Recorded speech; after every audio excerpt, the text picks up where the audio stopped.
আমার শুভাকাঙ্ক্ষীদের সুস্বাগতম জানাচ্ছি আমার চ্যানেল শেষ শাহরুখে।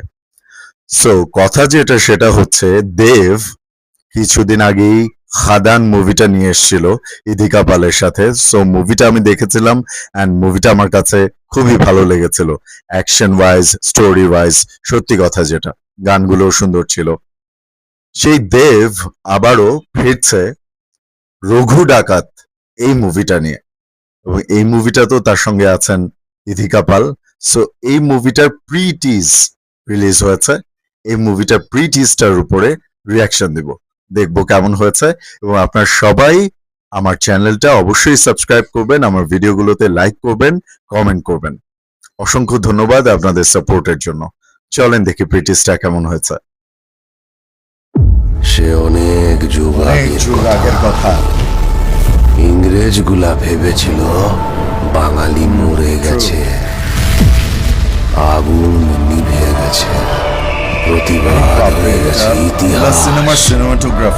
কিন্তু ওরা জানতো না আগুন নিভে যায়, ছাই কিন্তু নেভে না।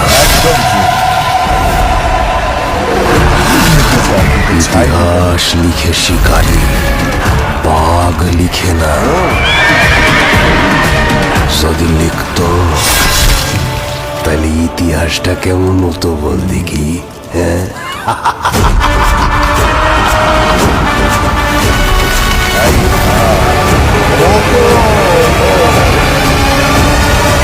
এবার ইতিহাস লিখবে Raghu.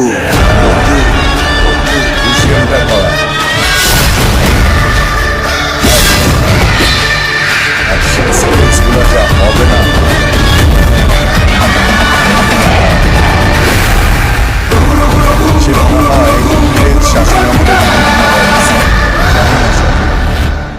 a film by Dhruv Banerjee.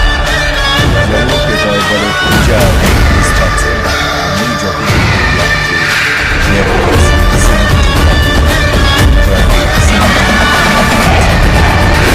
BGM দেবের যে মানে তার যে এক্সপ্রেশন, তার যে অভিনয়, আমার কাছে মনে হচ্ছে দুর্দান্ত লেভেলে একটা ছবি হবে। এটা হচ্ছে ধ্রুব ব্যানার্জি, ওনার কোনো ছবি আগে আমি দেখিনি, সম্ভবত এটাই ওনার ফার্স্ট ছবি আমার কাছে মনে হয়, আই এম নট শিওর। আর এটা কি বলবো, ইথিকা পাল আছে সাথে। সো দেখা যাক আর কি। মুভির স্টার্টিং দেখে আমার যতটুকু মনে হলো যে ইংরেজ শাসনামলে যখন মানে ইংরেজদের ভয়ে, তাদের অত্যাচারে সবাই যখন ভীত ছিল, তখন মনে হয় এই রঘু ডাকাত সে মনে হয় মানে খুব গুরুত্বপূর্ণ একটা ভূমিকা পালন করেছিল। এই ধরনের কোনো একটা স্টোরি হতে পারে, রিয়েলিস্টিক স্টোরি।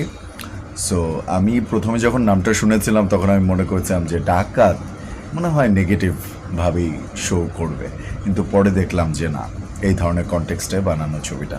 তো যাই হোক, রিয়াকশনটা দিলাম।